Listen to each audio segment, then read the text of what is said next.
ሰላም ጤና ይስጥልኝ እንደምን ቆያችሁ ውድ አድማጮቻችን ይህ ፋስት ስፖርት ዩብ ነው። ቼልሲን የተመለከቱ ወቅታዊና አዳዲስ መረጃዎችን አጠራ አድርጌ የማቀርብላችሁ ይሆናል። እስከ መጨረሻው አብራችሁን ቆዩ። ቼልሲ ፉትቦል ክለብ ዛሬ ጠዋት ጆ ፔድሮን በተመለከተ ለባርሴሎና ግልጽና ይፋዊ መልእክት አስተላልፏል። ለመሆኑ ቼልሲ ለባርሴሎና ጆ ፔድሮን በተመለከተ ያስተላለፈው ግልጽ ይፋዊ መልእክት ምንድነው የሚለውን ጉዳይ እንመለከታለን። የቀድሞ የቼልሲ የፊት መስመር ተጫዋች የሆነው ኒኮላስ ጃክሰን የቼልሲ ቆይታውን በተመለከተ አወዛጋቢ ንግግር ተናግሯል። ኒኮላስ ጃክሰን ያነሳውን አወዛጋቢ ንግግር እንመለከታለን። ጆሬል ሃቶ ለኔዘርላንድ ብሔራዊ ቡድን ተመርጧል። ይህንን ጉዳይ እንመለከታለን። የፓልመር የቼልሲ ቆይታም እንመለከታለን።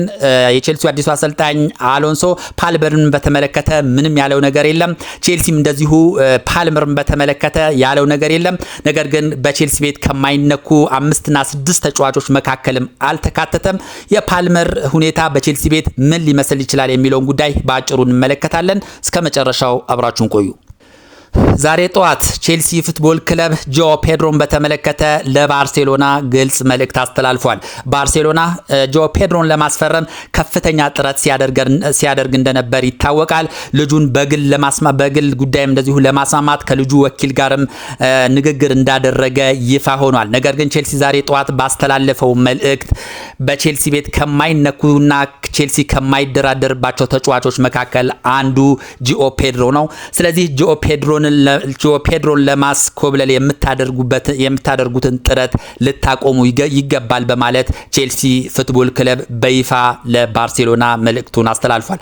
ባርሴሎና በዚህ ዓመት ጆ ፔድሮን ለማስኮብለል ከፍተኛ ጥረት ሲያደርግ እንደነበረ ታውቋል። ቼልሲ በተለይ የፊት መስመር አጥቂ ለማምጣት ማሰቡን ተከትሎ ጆ ፔድሮ በቼልሲ ቤት የቋሚነት ቦታ ላይኖረኝ ይችላል በሚል ራሱን ለሌላ ክለብ ለማዛወር ዝግጁ አድርጎ ነበረ። በዚህም እንግዲህ ይህን አጋጣሚ ባርሴሎናዎች በመጠቀም ከልጁ ጋር ኢንፎርማል ባልሆነ መንገድ ማለትም ቀጥተኛ ባልሆነ መንገድ ልጁን በማግባባት ጥረት ሲያደርጉ እንደነበረ ታውቋል። ይህንን የተገነዘበው ቼልሲ በጃኦ ፔድሮ ጉዳይ አልደራደርም፣ ከልጁ ጋር በቀጥታም ሆነ በኢቀጥተኛ መንገድ የምታደርጉትን ማንኛውም ጥረት አቁሙ፣ በልጁ ጉዳይ አልደራደርም ሲል ለባርሴሎና ይፋዊ መግለጫ አስተላልፏል። ጃኦ ፔድሮ እንግዲህ በቼልሲ ቤት ከማይነኩ ተጫዋቾች ናቸው ሲል የቼልሲ ፉትቦል ክለብ በይፋ አሳውቋል። ነገር ግን ከዚህ በፊት ዣቪ አሎንሶ በቼልሲ ቤት የማይነኩ 5 ተጫዋቾች ብቻ ናቸው ሲል ይፋ ማድረጉ ይታወቃል። እነሱም ኤንዞ ፈርናንዴዝ፣ ማርኮ ኩኩሪያ፣ ሞሰስ ካይሴዱ፣ ቶሲን አደርባዮና ሪሲ ጀምስ ናቸው በቼልሲ ቤት የማይነኩ 5 ተጫዋቾች ሲል ይፋዊ መግለጫ መስጠቱ ይታወቃል።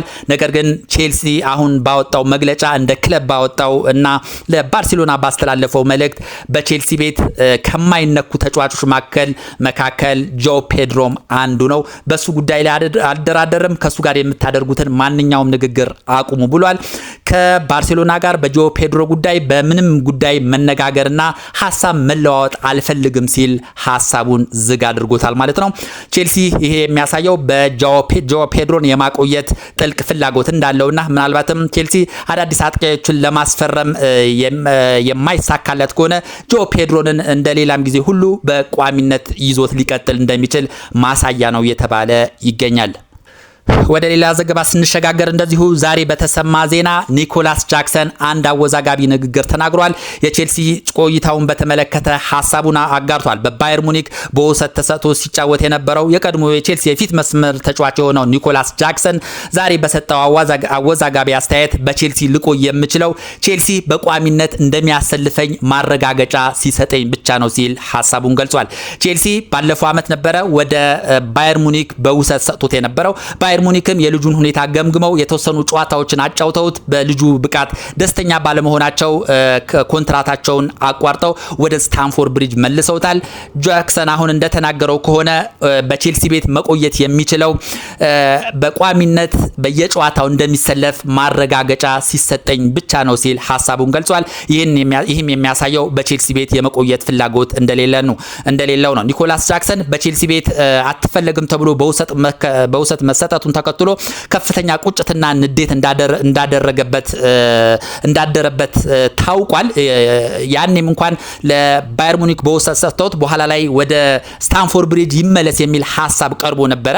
ነገር ግን ኒኮላስ ጃክሰን በይፋ ወደ ቼልሲ አልመለስም ብሎ ሐሳቡን ሰጥቶ ቼልሲም እሱን ወደ ስታንፎርድ ብሪጅ የመመለስ ሐሳቡን እንደተወ ይታወቃል። ያንንም ቂም ያልረሳው ኒኮላስ ጃክሰን አሁን በሰጠው መግለጫ በቼልሲ ቤት መቆየት የምችለው በቋሚነት እንደምሰለፍ ማረጋገጫ ከተሰጠኝ ብቻ ነው፣ አልበለዚያ ለሌላ ክለብ በውሰት ስጡኝ ወይም ደግሞ ልትሸጡኝ ይገባል የሚል ሐሳብ ሰንዝሯል። ቼልሲ በልጁ ጉዳይ እስካሁን የሰጠው ምንም ይፋዊ መግለጫ የለም። ዣቪ አሎንሶም ጃክሰንን በተመለከተ ምንም ሐሳብ አልሰጠም። ከዚህ በኋላ እስኪ ቼልሲ ፉትቦል ክለብ ሐሳቡን የሚሰጥ ይሆናል። ያኔ ተከታትለን የምናቀርብላችሁ ይሆናል። ወደ ሌላ ዘገባ ስንሸጋገር የቼልሲው ተከላካይ ጆሬል ሃቶ ለኔዘርላንድ ብሔራዊ ቡድን ተመርጧል። ቼልሲ ቤት አብዛኞቹ ተጫዋቾች ከዓለም ዋንጫ ውጪ ሲደረጉ እንደነበረ የምናስተውለው ነው። ጂኦ ፔድሮ ከብራዚል ብሔራዊ ቡድን ውጪ ተደርጓል። ኮል ፓልመር ከእንግሊዝ ብሔራዊ ቡድን ውጪ እንደተደረገ ይታወቃል። ሌሎቹም ተጫዋቾች እንደዚሁ በየብሔራዊ ቡድኖቻቸው አልተጠሩም። ነገር ግን የቼልሲው ተከላካይ የሆነው ጆሬል ሃቶ በአሜሪካ በሜክሲኮና በካናዳ ለሚዘጋጀው የዓለም ዋንጫ ለኔዘርላንድ ብሔራዊ ቡድን ተጠርቶ ለኔዘርላንድ ብሔራዊ ቡድን የሚጫወት ይሆናል። ዛሬ ጠዋት እንግዲህ የኔዘርላንድ ብሔራዊ ቡድን አሰልጣኝ 26 ተጫዋቾቹን ይፋ ሲያደርጉ ጆሬል ሃቶ ከስብስቡ በማካተት ወደ ዓለም ዋንጫ በይፋ ጠርተውታል። በመጨረሻም የፓልመርን ወቅታዊ ሁኔታ እንመለከታለን። አሁን ላይ የፓልመር ሁኔታ እጅግ አሳሳቢ ነው። በቼልሲ ቤት ይቆያል አይቆይም የሚለው ጉዳይ እያነጋገረ ይገኛል። ቼልሲ ፉትቦል ክለብ በቼልሲ ቤት አይነኬ ተጫዋቾች ናቸው በሚል 5 እና 6 ተጫዋቾችን ማሳወቁ ይታወቃል። ከነዚህ ውስጥ መካከል ኮል ፓልመር አልተካተተም። የኮል ፓልመር ወቅታዊ አቋም እጅግ የወረደ ነው። ለእንግሊዝ ብሔራዊ ቡድን አልተጠራም። በቼልሲ ቤት ያለውም እንደዚሁ ፐርፎርማንስ እጅግ ዝቅተኛ ነው። አሁን ላይ እንደዚሁም የቼልሲ ደጋፊዎች በፓልመር ወቅታዊ አቋም ደስተኛ አይደሉም። እንደዚሁም ዣቪ አሎንሶም እንደዚሁ ፓልመርን በተመለከተ ምንም አይነት ሐሳብ አልሰጠምና የፓልመር ሁኔታ በቼልሲ የመቆየት ሁኔታው ምን ይመስላል የሚለው ጉዳይ እስካሁን ይፋ አልሆነም። ምናልባትም ልጁ ወደ ማንቸስተር ዩናይትድ ሊያቀና ይችላል የሚሉ መላምቶች እየተሰነዘሩ ይገኛሉ። ምክንያቱም የፓልመር ወቅታዊ ሁኔታ በዚሁ የሚቀጥል ከሆነ ዣቪ አሎንሶ የመሰለፍ እድል ላይሰጠው ይችላል። ስለዚህ ቼልሲ ፉትቦል ክለብ ይሄንን ፓልመርን በወጉ የሚፈልገው የትኛውም ክለብ ካለ እና ከ100 እስከ 120 ሚሊዮን ፓውንድ በአንዳንድ ዘገባዎች ደግሞ ከ80 እስከ 100 ሚሊዮን ፓውንድ የሚከፍል የትኛውም ክለብ ካለ ፓልመርን ለመሸጥ እንደማያቅማማ ነው የተገለጸው። ፓልመር በአሁኑ ሰዓት ለብሔራዊ ቡድን አልተጠራም። ለዚሁም በአጠቃላይ ወቅታዊ አቋሙ ጥሩ እንዳልሆነ ሁሉም የሚያስተውለው ነው። የፓልመር ዕጣ ፈንታ ምን ሊመስል ይችላል የሚለው ጉዳይ በቀጣይ የሚታይ ይሆናል። እስካሁን በቼልሲ እየወጡ ባሉ መረጃዎች ከሆነ ግን ከማይነኩ ተጫዋቾች ዝርዝር ውስጥ ውጭ ይሆናል። ያም ማለት ሊሸጥ በውሰት ሊሸጥ ወይም ደግሞ ቤንች ሊሆን የሚችልበት እድል ይኖራል። ምክንያቱም ቼልሲ ቡድኑን እንደ አዲስ እያዋቀረ ነው። ከዛ ውስጥ መካከል የፓልመር ስም አልተካተተምና የፓልመር የቼልሲ ቆይታው ምን ሊመስል ይችላል የሚለው ጉዳይ ብዙዎችን እያነጋገረ ይገኛል። በአጠቃላይ ዛሬ ቼልሲን በተመለከተ የተሰሙ ዋና ዋና መረጃዎች እነዚህ ናቸው። ስለነበረን ቆይታ እጅግ አድርጌ አመሰግናለሁ። መልካም ጊዜ